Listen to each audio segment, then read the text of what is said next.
Assalamualaikum warahmatullahi wabarakatuh.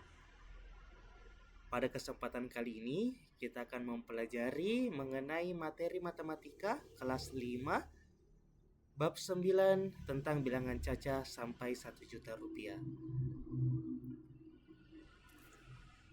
Ya, pada bagian sub A, membaca dan menulis bilangan caca sampai 1 juta rupiah dan menentukan tempatnya. Mari kita perhatikan ilustrasi atau ceritanya ya. Baik Ananda, ya.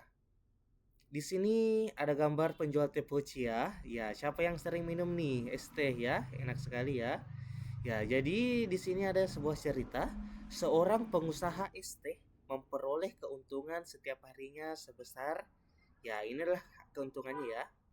Dapat adik-adik atau Anda perhatikan ya keuntungannya. Ya, dengan keuntungan tersebut kita akan menentukan ya bilangan cacahnya dan menentukan nilai tempatnya. Ya, jadi inilah bilangan cacahnya ya, dan kita akan menentukan tempatnya dari bilangan ini.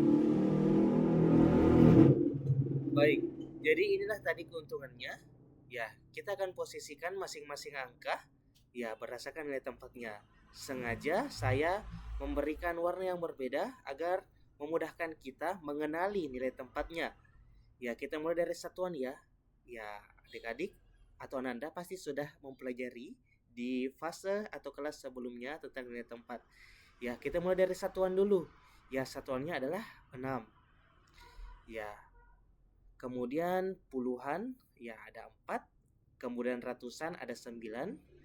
8 ini merupakan menempati nilai tempat ribuan. 7 ini menempati nilai tempat puluh ribuan, sedangkan 5 ini menempatkan nilai tempat ratus ribuan.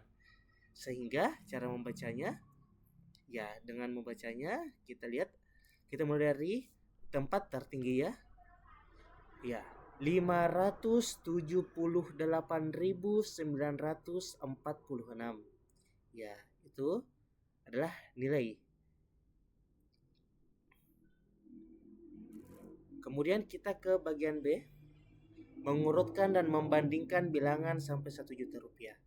Ya, kita perhatikan ilustrasinya ya. Nah, di sini ada 3 buah sepatu. 3 orang sahabat memiliki sepatu kesukaan masing-masing dengan harga yang berbeda.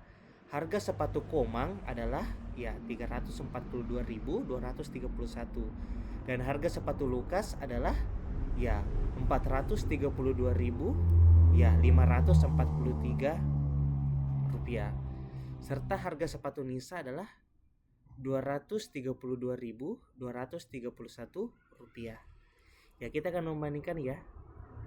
Ya, berdasarkan cerita tersebut, kita masukkan ke dalam tabel, di mana tabel ini dapat memudahkan kita untuk mengolah data. Mengapa kita baiknya mengolah data? Karena ya dari bahasan cerita yang panjang, ya dengan mengolah data tersebut, ya, kita dapat memperoleh hal-hal yang penting, ya dengan ya bentuk yang ilustratif yang dapat memahami atau memudahkan kita untuk mengetahui hal-hal dalam poin dalam cerita atau ilustrasi tersebut. Ya, di sini kita telah ketahui. Ya, kita telah masukkan ke dalam tabel. Kemudian kita lihat di sini ada pertanyaan, sepatu milik siapakah yang paling mahal? Baik, dengan cara apa kita mengetahui sepatu siapakah yang paling mahal? Ya, adik-adik telah mempelajari bahwa kita harus melihat dari semua data tersebut adalah melihat nilai tempatnya. Ya, kita lihat sepatu Komang, sepatu Lukas, dan harga sepatu Nisa, nilai tempat tertingginya adalah ya ratus ribuan.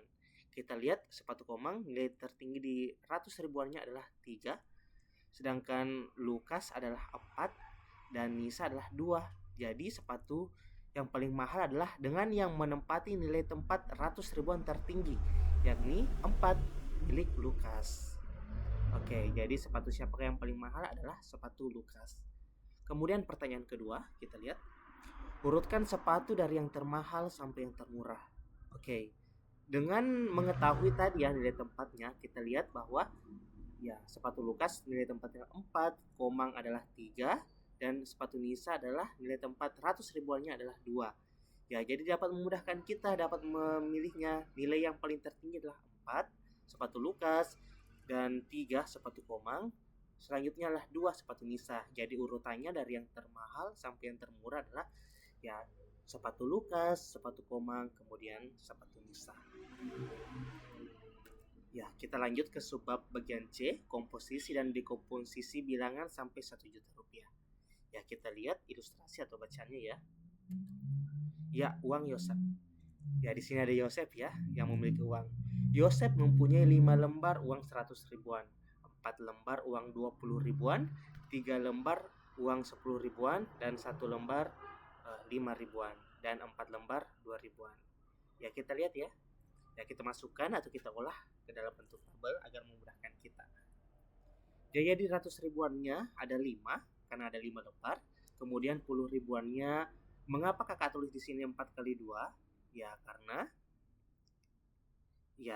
karena posisi uangnya tadi 4 ya, 4 lembar uang 20 ribuan. Jadi pada 10 ribuannya kan nilainya 1. Jika 20 ribuan adalah nilainya 2. Sedangkan uang Yosef adalah 4 kali uang 20 ribuan.